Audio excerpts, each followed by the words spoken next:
Hi my friends, this is Attorney Arash Jafari with AJ Law Practice. We're continuing our discussion about insurance, that wonderful topic that everybody hates, but it's one of the most important things to know.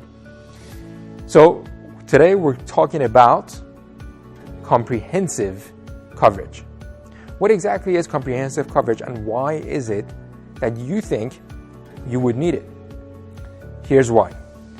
Comprehensive coverage is a little bit different with the topic that we discussed before, which was collision coverage, in a sense that collision coverage covers your car in case of an accident with another car, and comprehensive coverage covers your car in case of any accidental damage like hail, theft, or anything accidental.